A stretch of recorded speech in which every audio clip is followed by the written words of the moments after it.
प्राचीन भारतीय संस्कृति में ब्रह्मचर्य का विस्तृत वर्णन मिलता है, जिसमें सनातन धर्म के ऋषियों ने आध्यात्मिक यात्रा के लिए ब्रह्मचर्य को महत्वपूर्ण बताया है।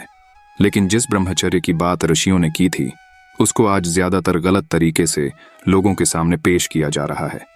ये बात इसलिए मुझे यहाँ कहनी पड़ रही है क्योंकि जब मैंने YouTube में ब्रह्मचर्य के बारे में सर्च किया तो बहुत से रिजल्ट सामने आए, जिसमें यह कहा जा रहा है कि अगर आप मात्र 30 दिनों तक ब्रह्मचर्य यानी कि वीर्य को रोकना इसका पालन करते हो तो आपको असाधारण शक्ति की प्राप्ति हो जाएगी। आप कभी बीमार नहीं होंगे और आप अपने जीवन में जो भी भौतिक सुख सुविधाएं पाना चाहते हैं उसको बहुत ही आसानी से प्राप्त कर लेंगे। ऐसी ही लुभाने वाली बातें वीडियो में बताई जाती है, जिससे लोगों का समय बर्बाद होता है और वो ब्रह्मचर्य को सही तरीके से कभी जान ही नहीं पाते हैं। वैसे इंटरनेट की दुनिया में ज्यादातर लोगों का मकसद होता है पैसा कमाना, वो फिर चाहे लोगों को गलत जानकारी देकर ही क्यों ना कमाया जाए। इसीलिए ब्रह्मचर्य को लेकर इतना झूठा प्रचार किया जा रहा है। जहां तक मैंने ब्रह्मचर्य को लेकर जो अध्ययन किया है वो इन सब बातों से अलग है। आगे वीडियो में मैं पूरी कोशिश करूंगा कि आपको ब्रह्मचर्य से संबंधित हर छोटे बड़े सवाल का जवाब बहुत ईमानदारी से दूं, ताकि आप ब्रह्मचर्य की सच्चाई को जान पाए। तो चलिए सबसे पहले जान लेते हैं ब्रह्मचर्य का अर्थ। ब्रह्मचर्य का सीधा सा अर्थ यह होता है कि आपकी जीवनचर्या ब्रह्म की तरह हो जाना, अर्थात जब मनुष्य का आचरण ब्रह्म के केंद्र से संचालित होने लगता है तो उस मनुष्य को ब्रह्मचारी कहा जाता है। जब व्यक्ति ब्रह्मचर्य को प्राप्त होता है तो उसको इस जगत की बहुत सी भौतिक सुख सुविधाएं ब्रह्मचर्य के सुख से छोटी प्रतीत होने लगती है। इस जगत की बहुत सी भौतिक सुख सुविधाएं में एक सुख जो पुरुष को स्त्री से और स्त्री को पुरुष से मिलता है, यानी संभोग का सुख, वो भी मनुष्य को बहुत छोटा दिखाई देने लगता है। और फिर ब्रह्मचर्य को प्राप्त होने वाला व्यक्ति इन सब छोटी छोटी बातों में अपना समय व्यर्थ नहीं गवाता है। लेकिन यहाँ इसका मतलब यह नहीं है कि ब्रह्मचारी व्यक्ति शादी नहीं कर सकता। ब्रह्मचर्य का विवाह से कोई संबंध नहीं होता है और ना ही वीर्य से कोई मतलब होता है। कुछ लोग अपने अहंकार को बढ़ावा देने के लिए वीर्य को बहुत अशुद्ध बता देते हैं, जबकि वो यह भूल जाते हैं कि जिस शरीर को वह धारण किए हुए है वह भी एक वीर्य का विस्तृत रूप है। और वीर्य तो मनुष्य का प्राकृतिक गुण है। यह गुण मनुष्य का ही नहीं अपितु समस्त प्राणी जगत के जीवों का है। इसीलिए वीर्य को ब्रह्मचर्य के लिए अशुद्ध मानना गलत है। एक बात यहाँ ध्यान देने वाली यह कि जिस ब्रह्मचर्य की परिभाषा आज के लोगों द्वारा घड़ी जा रही है उसका केंद्र काम वासना ही है।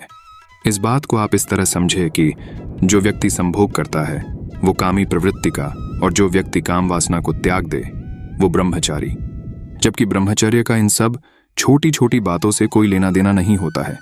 हाँ, ब्रह्मचर्य में एक बात जरूरी होती है कि जब व्यक्ति ब्रह्मचर्य को उपलब्ध होता है तो वो हर किसी से एक अच्छा संबंध बनाता है। जैसे कि ब्रह्मचारी व्यक्ति हर किसी महिला को काम भरी निगाहों से नहीं देखता है। कुल मिलाकर ब्रह्मचर्य का अर्थ है सत्य को जान लेना। इस प्रकार अब आप समझ गए होंगे कि ब्रह्मचर्य क्या है। अब बढ़ते हैं अगले सवाल की ओर, ब्रह्मचर्य का पालन कैसे करें। वैसे तो ब्रह्मचर्य का पालन करने के लिए कोई विशेष नियम नहीं होता है, क्योंकि ब्रह्मचर्य कोई शारीरिक क्रिया नहीं है जिसे आप कर सके। लेकिन यदि आप ब्रह्मचर्य को उपलब्ध होना चाहते हैं तो आप ध्यान में बैठना शुरू करें। जैसे जैसे आपका ध्यान गहरा होता जाएगा वैसे वैसे आपका अपनी इंद्रियों में कंट्रोल होता जाएगा और आप धीरे धीरे ब्रह्मचर्य को उपलब्ध होते जाएंगे। इसलिए आपको ध्यान नियमित करना है। ध्यान में गहरा उतरने के लिए आप कुछ नियम जरूर अपना सकते हैं, जैसे कि आप अपने आहार विहार को सही रखें, दूसरों की निंदा करने से बचें, दिन में कुछ समय मौन रहें, बेवजह किसी से बात ना करें, जो भी काम करे उसको होशपूर्ण करें, दैनिक जीवन का कुछ समय प्रकृति के साथ बिताए, गलत लोगों की संगति से दूर रहे, भगवान पर पूर्ण भरोसा रखें। अब एक और सवाल, गृहस्थ जीवन में ब्रह्मचर्य का पालन कैसे करें। यह सवाल हर शादीशुदा स्त्री पुरुष के मन में रहता है कि गृहस्थ जीवन में ब्रह्मचर्य का पालन कैसे करें। जैसे कि मैंने शुरुआत में ही बताया है कि ब्रह्मचर्य का विवाह से कोई संबंध नहीं होता है। आप जिस भी अवस्था में हैं सिर्फ ध्यान करना शुरू कर दीजिए। ब्रह्मचर्य के लिए किसी अवस्था का होना मायने नहीं रखता है। इसलिए आप जीवन की किसी भी स्थिति में रहकर ब्रह्मचर्य को उपलब्ध हो सकते हैं। ब्रह्मचारी के लक्षण कुछ इस प्रकार है। ब्रह्मचारी एक वृक्ष की तरह होता है जिसमें सहनशीलता की कोई सीमा नहीं होती। ब्रह्मचारी मनुष्य जाति को बिना किसी स्वार्थ के एक खुशहाल जीवन जीने का रास्ता दिखाता है। ब्रह्मचारी हमेशा निष्काम भाव से जीता है। इसीलिए जिसके जीवन में कोई इच्छा ना बची हो उसे ही ब्रह्मचारी कहते हैं। अब ब्रह्मचर्य के नुकसान जान लेते हैं। वैसे तो ब्रह्मचर्य से कोई नुकसान नहीं होता है, लेकिन इतना जरूर है कि जो व्यक्ति रिश्तों के डोर में बंधा है वो धीरे धीरे रिश्तों के डोर से मुक्त होने लगता है और उसके मन से संग्रह करने की लालसा विसर्जित होने लगती है, जिससे शायद ही वो अपने सगे संबंधी के अनुरूप अपना जीवन बिता पाए। ब्रह्मचर्य में भौतिक सुख सुविधाओं की जरूरतें सीमित हो जाती हैं। अब बात करते हैं ब्रह्मचर्य की प्रचंड शक्ति के बारे में। ब्रह्मचर्य में उतरने से मनुष्य के अंदर प्रचंड शक्ति का उद्गम होता है। ब्रह्मचर्य की शक्ति इतनी अधिक होती है कि मनुष्य अपने इंद्रियों का राजा हो जाता है। ब्रह्मचर्य की शक्ति से मनुष्य के मन में इतनी संकल्प शक्ति पैदा होती है कि मनुष्य उस संकल्प शक्ति से ब्रह्मांड में विचरण कर सकता है और वो पंचभूतों का महारथी बन जाता है, जिससे वो किसी भी प्रकार के शरीर को धारण कर सकता है। ब्रह्मचर्य की शक्ति असीम है, इसको शब्दों में परिभाषित नहीं किया जा सकता।